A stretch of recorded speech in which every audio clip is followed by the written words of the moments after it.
I just received my new Speedlight, which is the Godox V860iis, and it's for the Sony. My camera is an A7R3. One of the things that I liked the most was the whopping $170 price point for the Speedlight. Insane for all the amount of power it has and all of the bonuses it brings in the kit. I am Giselle Behrens, directly from New York City, bringing you the best tips and tools to create amazing photos. And I'm gonna do the unboxing with you guys. The first things I received was a diffuser, some color gels.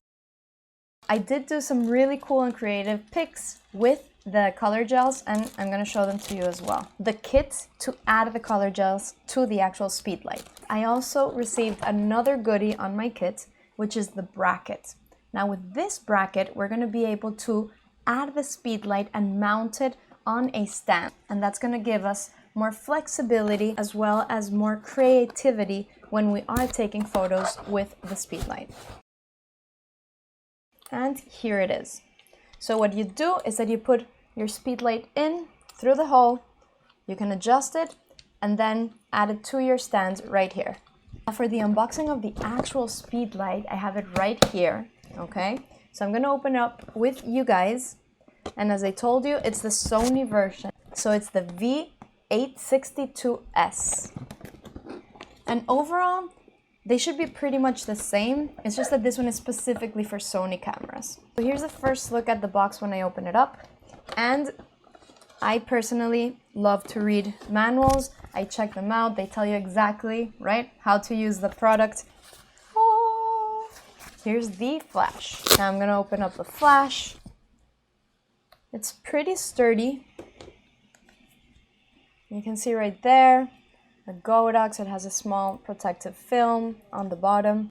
And it's not as heavy. It actually weighs pretty much the same as my Sony flash. So my plan is to use it as a master and slave with my Sony flash and see if it's compatible as well with my radio system from Sony. One of the really cool features I love about the Godox V860iis flash is that it actually comes with a rechargeable battery.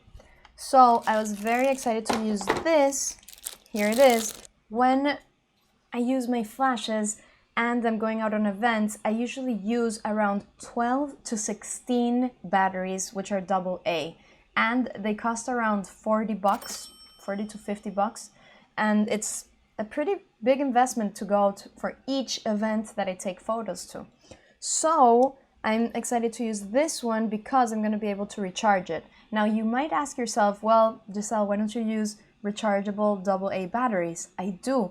It's just that it takes a really long time for them to charge, at least the ones that I bought, and I have to leave them overnight.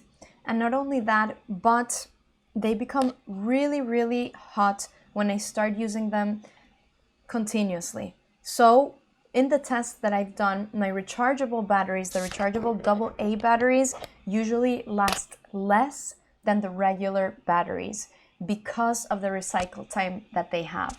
The rechargeable batteries become very, very hot and I'm not able to use them as frequently, popping out the flash every so often. Now with the regular batteries, I'm able to use them more constantly, and even though they do become hot when I start popping it out very, very fast, they still have more stamina than the actual rechargeable batteries. So I hope you guys understood that, because I'm excited to test this one out and see how it does with those tests, and it's going to save me a lot of money. So I'm going to pop it in, turn it on, and there you have it. It's on right there. Here's the charger as well as the cable for the charger. Inside of the case you also have the freestanding small stand, which you can of course just add to the bottom of the Speedlight, making it self-standing. If I were to use it with the bracket, I'd grab my bracket right here, and we're just going to insert the flash like this,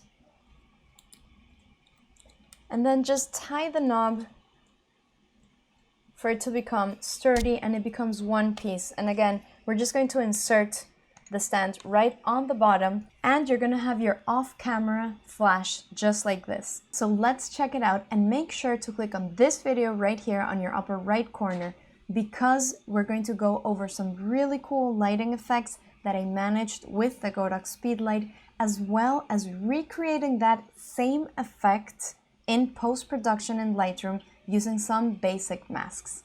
See you guys there.